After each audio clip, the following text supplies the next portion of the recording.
16일에 KH 필릭스 흐름을 보겠습니다.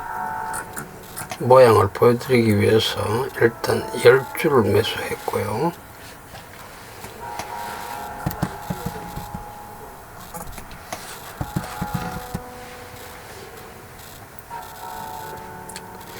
KH 필릭스가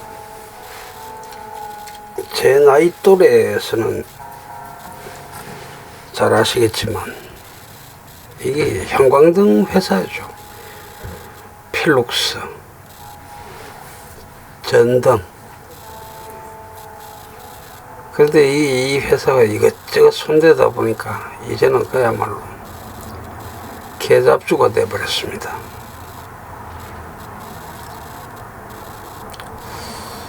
얼마 전에 상한가를 한번 쳤었죠. 그 날짜가 2월 2일입니다. 그 날짜부터 제가 이제 관심 종목에 넣어놨는데, 지난 금요일에 또 신저가를 갱신했습니다. 이 신저가를 갱신하는 종목은 정말 위험한 것이 기준이 없다는 겁니다. 어디까지 떨어질지 모른다.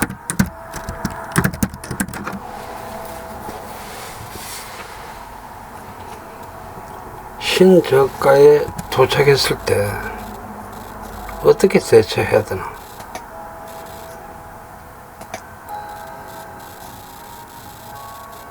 우리처럼 컴퓨터 모니터를 쳐다보지도 않고 스마트폰만 들고 다니면서 자동 매매하는 사람들은 반드시 어느 금액 이하에서는 청산해야 된다라는 것을 설정을 하고 움직여야 합니다. 젊은 친구들은 장중에 단타를 치면서 컴퓨터 모니터 2대, 3대, 4대 이렇게 동시에 시청을 하면서 대응을 하죠. 그런데 우리는 어때요? 그렇게 못한다는 겁니다. 자, 20일이 됐습니다. 20일에 저가가 만들어져 버렸죠. 그 다음에 지금 상승을 하고 있습니다. 제가 지금 자동 주문을 걸어 놓은 것이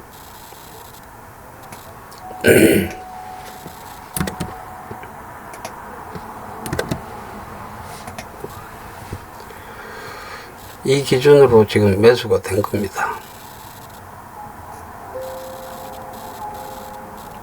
이미 16일에 걸어 놨다는 것입니다.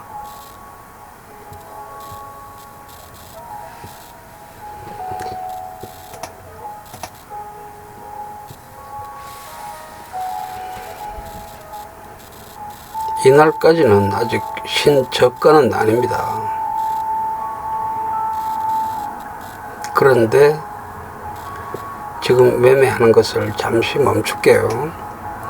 신저가는 신고가하고 또 다릅니다만 비슷한 것도 있다. 어디까지 올라갈지 모르고 또 올라가다가 또 떨어질지 모른다. 그걸 우리는 감안을 해야 된다는 겁니다. 습관을 들여야 된다는 뜻이에요.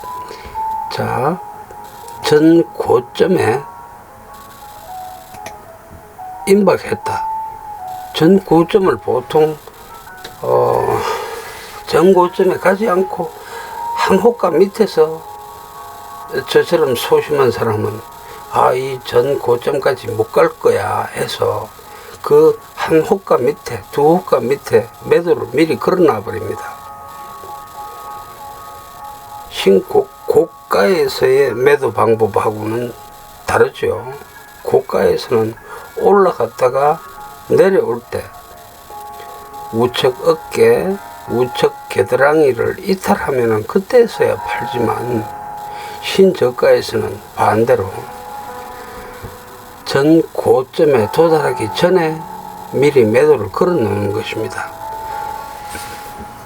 신고가에서는 호가창에서 보시면 아시겠지만 매도 수량, 매수 수량이 순식간에 바뀌기 때문에 그걸 개미들은 살필 틈이 없어요.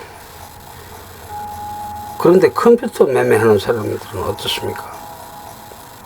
그 모든 데이터가 파악이 다 된다는 것입니다. 그런데 신저가는 어떻습니까? 좌측에 있는 매도 호가 숫자가 굉장히 얇아요. 매수 호가 차량 수량도 얇아요. 그런데다가 갭 차이가 있습니다. 지금 눈에 보이는 현재가가 649원인데 실제 장중에 보면 매도 호가는 649원인데 매수 호가는 639원일 수도 있어요. 10원, 10호가나 벌써 차이가 날 수도 있다는 겁니다. 그 시장가로 던지면 어떻습니까? 10원이나 싸게 팔린다는 거예요. 그래서 시장가로 하기도 어렵고, 그리고 내가 가진 물량이 엄청나게 많다 할 경우에 내가 던지면, 시장가로 던지면 순식간에 5호가, 6호가, 심지어 10호가까지 확 떨어지는 경우도 발생합니다. 주가 관리자는 그걸 원하죠. 세력들은 그걸 원합니다. 그렇게 개미 물량을 뺏어 먹기 위해서 그런 것이죠. 그래서 지금 제가 말씀드리려고 하는 것은 이렇게 전 고점에 돌파가 아니고 임박했을 때 매도를 하라는 뜻입니다. 일부 지금 제가 남겨놨다라는 걸 보여드리려고 10줄을 남겨놨어요. 21일입니다. 이게 만약에 더 올라간다, 그때 따라 붙어도 돼요. 왜냐하면 이미 수익이 조금 있기 때문에 여기서 다시 하락하면 이 기준선을 이탈할 경우에 팔아버리는 것이죠. 그러면 10원이라도 남는다는 것입니다.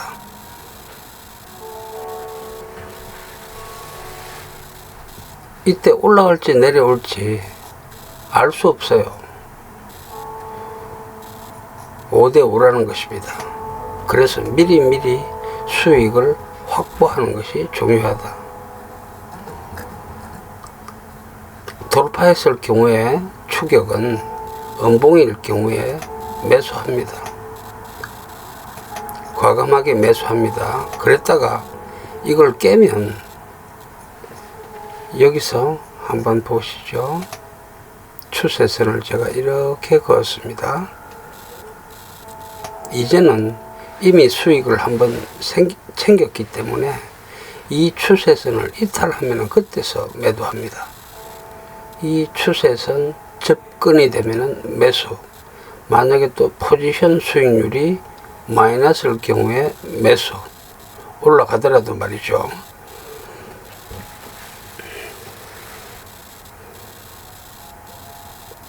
네, 또 음봉이 됐고 포지션 수익률 마이너스면 매수합니다. 그랬다가 또 여기 고점이 있죠.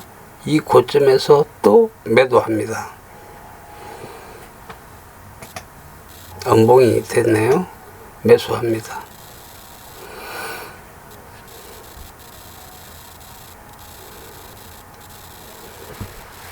(21일)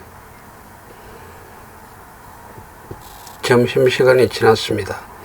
보통 점심시간이 지나면 주가는 잠시 상승합니다. 직장인들이 점심 먹으러 나와서 주식을 대부분 팔죠.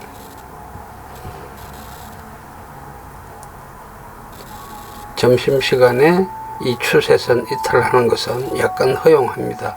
그리고 당일의 저점 이걸 이탈하지 않으면 따라붙습니다. 여기서 매도해 버립니다.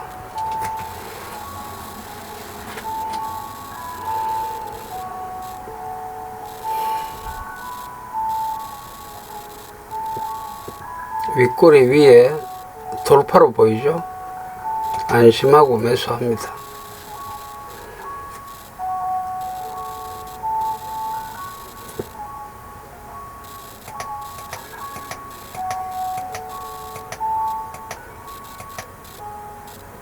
매수합니다.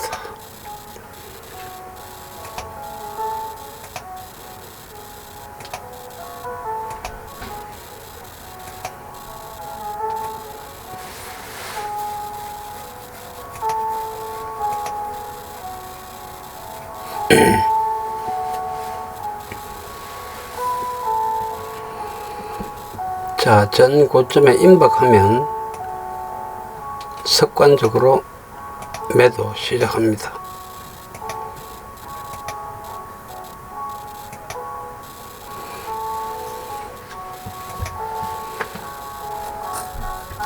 좌측 매도 전 고점 이하로 역피라미드 선으로 매도를 걸어둔다.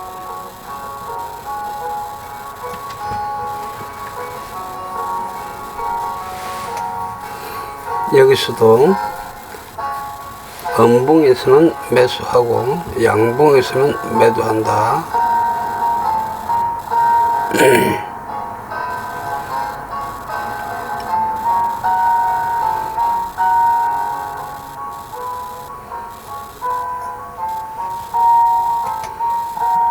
돌파했다. 네, 일단 매도 좀 챙깁니다. 수익을.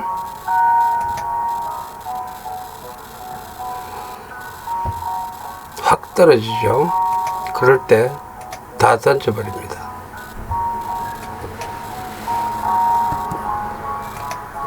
포지션 수익률을 보기 위해서 일주를 매수했습니다. 22일이 시작됐군요. 자, 여기서부터 이제 한번 보시겠습니다. 저점에서의 상승은 믿을 수 없다. 저점에서의 상승은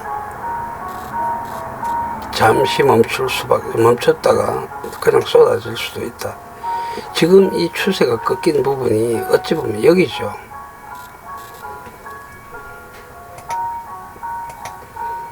우리가 컴퓨터 자동 주문으로 설정할 경우에 이건 불가능합니다. 컴퓨터로 설정을 할 경우에는 여기 정도는 우리가 미리 걸어둘 수는 있었겠죠. 여기 정도는 걸어둘 수 있었을 겁니다. 상승 구간이었기 때문에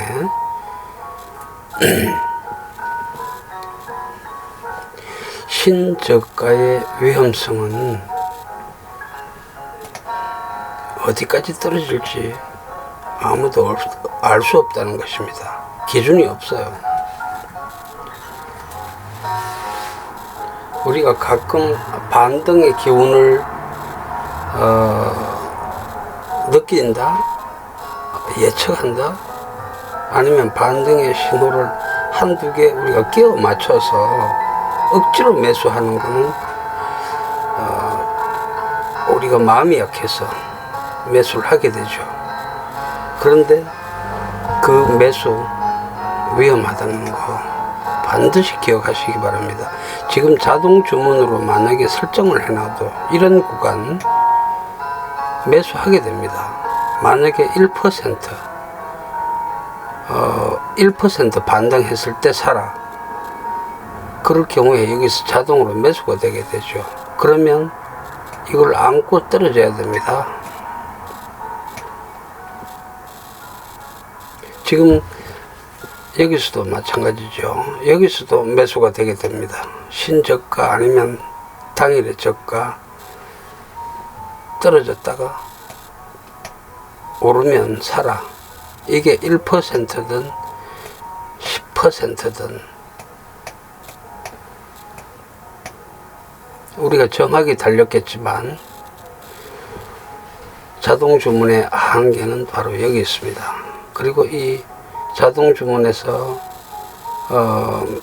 삼성증권에서는 이게 기능이 없어요. 여기에 손실 제한에 대한 기능이 없습니다. 아직 사지지 매수가 되지 않은 종목에 대해서 설정하는 기능이 없어요. 그런데 NH투자증권에서는 있습니다. 근데 있어도 그게 50개 한정이에요. 그런데 지금 잘 아시겠지만 제가 진행하는 게 어떻습니까? 신저가마다의 반등해서 매수를 한다라고 설정을 주로 하지 않습니까? 그러면 한 종목에 3건, 4건의 주문이 들어가는 경우가 있어요. 그러면 동시에 몇 건, 몇 종목 이상 감시를 못하죠. 그리고 또 꼭 알으셔야 될 것은 50종목이 제한이 걸려 있는데 내가 놀러간 사이에 51개 종목으로 종목 숫자가 늘어나 버릴 수가 있어요. 감시 숫자가. 그러면 작동이 안 된다는 겁니다. 더 이상은. 이 50개의 자동 주문에 관해서만 작동이 되기 때문에 나머지 이 플러스 1의 변동에는 대응을 하지 못한다는 단점이 있습니다.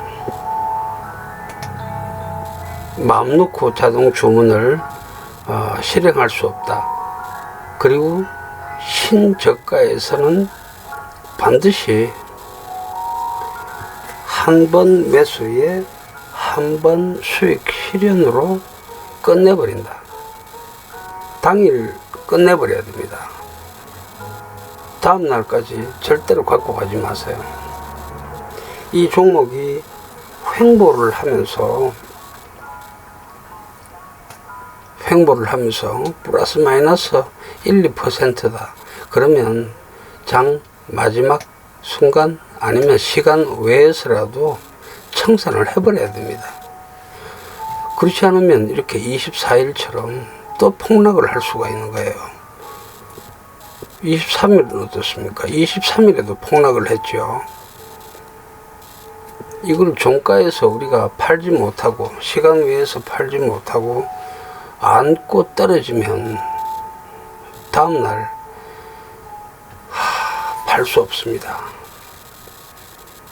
신저가에서는 매수 호가 잔량이 굉장히 얇아요. 그리고 이런 잡주에서는 매수 호가, 한 매수 호가에 1억도 안 걸려 있습니다. 내가 보유한 주식이 2억인데 한 호가마다 1억밖에 안 걸려 있으면 내가 던지면 2호가나 떨어져 버립니다. 내가 원하는 가격에 팔 수 없다. 신저가에서는 단점이 아주 많아요. 60분 봉으로 한번 보겠습니다. 제가 관심을 가졌던 때가 요때였어요.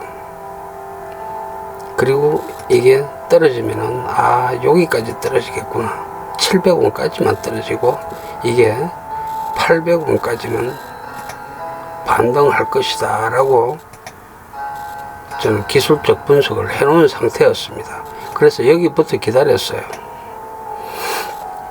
그리고 여기서 매수가 되었습니다. 어떻습니까? 제 예측은 완전히 빗나가고 말았죠. 제가 이렇게 유튜브를 찍고 있다 해서 돈 많이 버는 거 아닙니다. 겨우 성률 51%에 불과하다.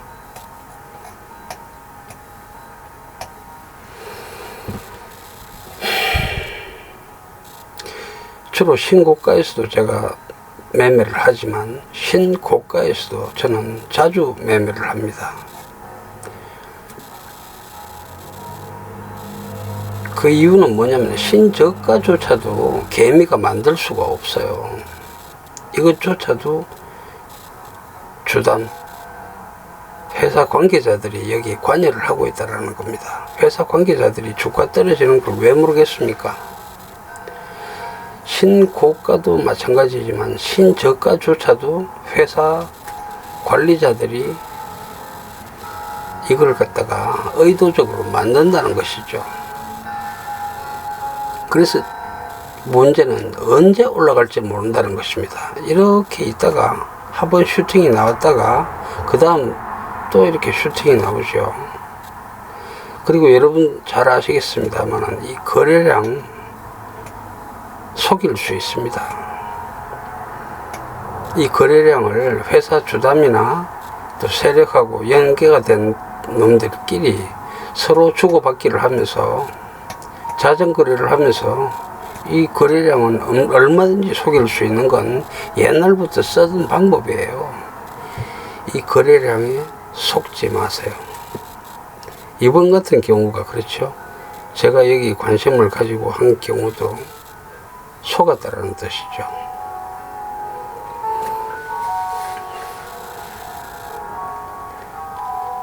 신고가 매매하고 정반대로 신저가 매매도 있습니다만은 신저가 매매는 시간이 많이 걸린다는 것이 단점이 있고 또 비중을 많이 실을 수 없다라는 단점이 있어요.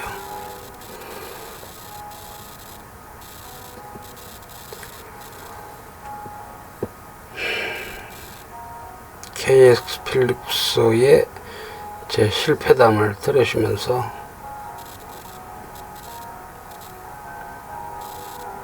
신저가 매매는 여러분들 하지 마시기를 권합니다.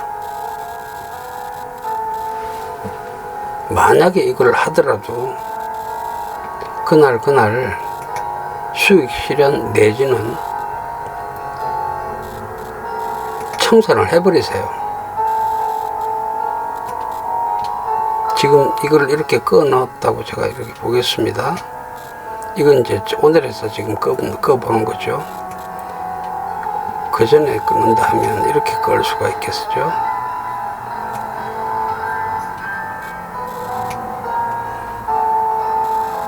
그렇지 않으면 억지로 그림을 제가 끼워 맞춰 보겠습니다.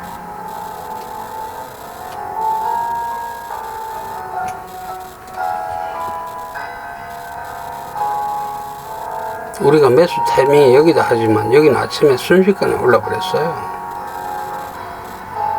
매수할 타이밍이 없다.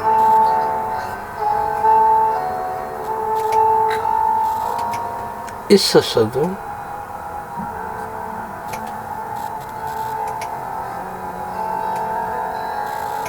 여기서 청산했어야 된다.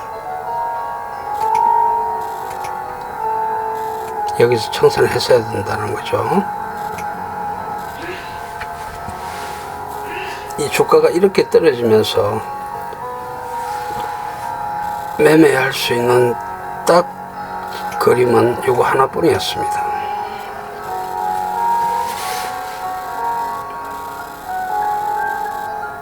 그래서 이걸 갖다가 우리가 차트를 보는 자체가 벌써 지적 에너지를 낭비하는 거죠.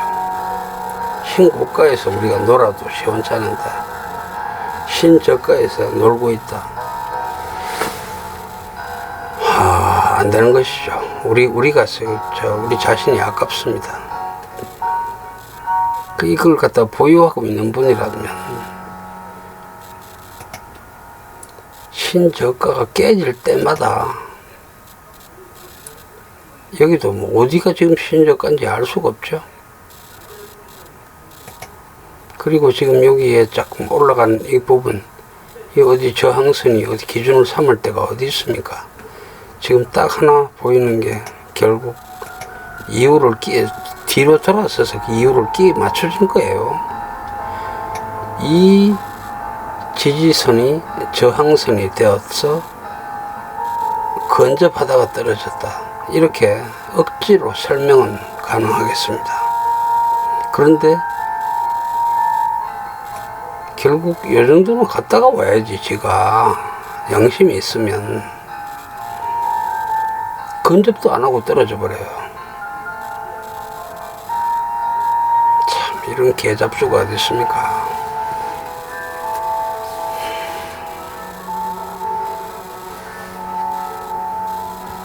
저는 여기서 뭐 손해를 보지는 않았습니다만은 내 지적 에너지를 낭비했다는 생각에 욕을 하는 겁니다.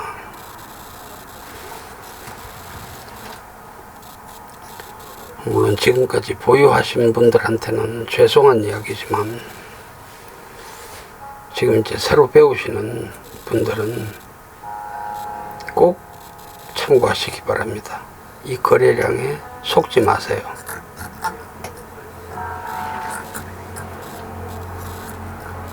개미 털기입니다. 이것도 회사 주식 관리자가 그린 그림이라는 것입니다. 개새끼들입니다.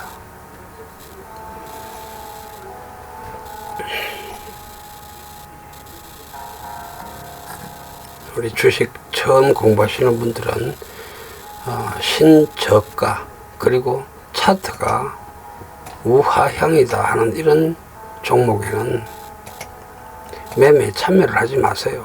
주가가 이렇게 내려옵니다. 정상적인 주가라면. 그러면 여기서 사고 여기서 팔고 여기서 사고 여기서 팔고 이렇게 하면 얼마나 좋겠습니까? 그런데 그렇게 안 된다는 것입니다. 그렇게 하기 위해서는 우리가 여기에 관심을 집중해야 되고, 그런 건 우리 젊은 친구들한테 맡기고 우리 같은 꼰대들은 이런 종목은 쳐다보지 맙시다.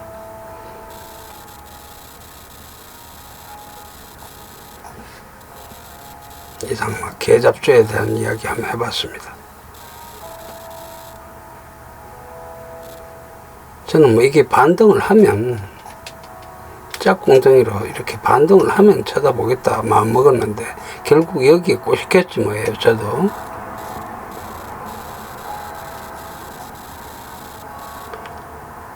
보유하신 분들 부디 익절로 마무리 잘 하시기 바랍니다. 응원하겠습니다.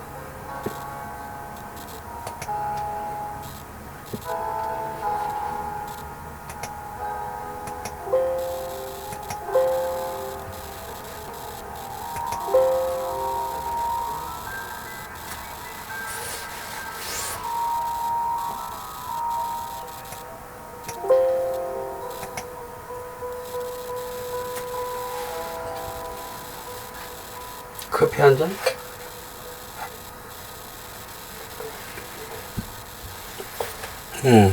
좋네.